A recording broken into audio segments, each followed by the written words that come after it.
Anda në sport, ja ku jemi në një tjetër javë, e di që jeni duke të pritur një të ftuar që na premtoi që do vinte. Por më pëlqej që dole direkt në temë. Ti komunikove direkt me atë. Për fat keq Sikundër është bërë virale shumë këtë javë. Presidenti i Tiranës, Refik Halili, në lidhje telefonike me ne javën e kaluar, premtoi që do të vinte në studion e Andale Sport. Ftoti mua të vitë për një intervistë live. U shikoj ftesën do na vish në podcast kur të duash ti. Ja.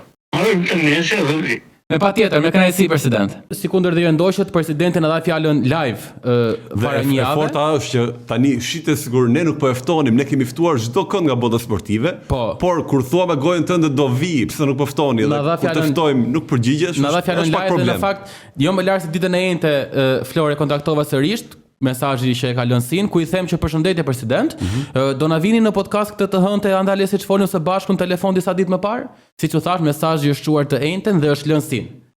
E para është një mungesë respekti kundrejt jo vetëm meje, por kundrejt çdo gazetari ose çdo personin që të fton në studio kur ti vet ishe i gatshëm në lidhje telefonike për të ardhur në studio për të sqaruar gjithçka që ka ndodhur ose që do ndodh me Tiranën. Në drejtën ishte e pritshme, unë nuk mendova që do vinte që në momentin e parë. Më le ta përfundoj të ndani kjo e pritshme, se këtu për ne më lëndon dy fir, se ishte e pritshme.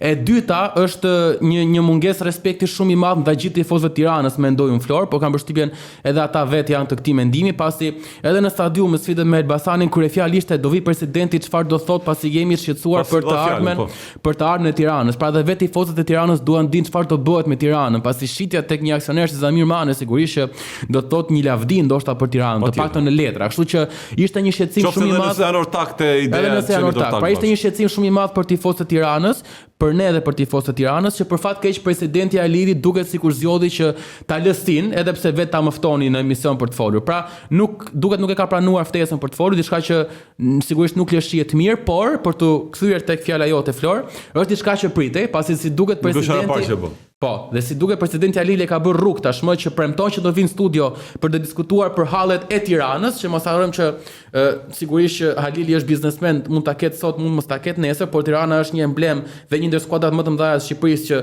hallin e Tiranës e mbajnë pa frikë 500.000 dhe 1 milion banor të kryeqytetit dhe jo vetëm, kështu që mendoj që presidenti me këtë lëvizje ka zhgënjyer shumë si neve, ka zhgënjyer shumë si tifozët e tij, duke mos i hedhur dritë të ardhmës së Tiranës. Ta bëjmë të qartë për ata që na ndjekin. Ne e kuptojmë, ndoshta edhe që ka dikush më thot ka punë më të mëdha.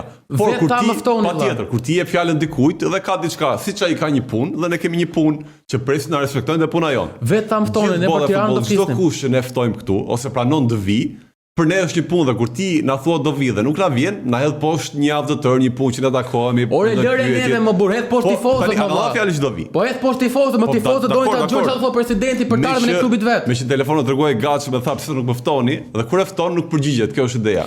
Jo vetëm Halili, por gjithë ata që thonë do vi dhe nuk vinë, hedhin poshtë një javë punë të tërë për ne, kështu që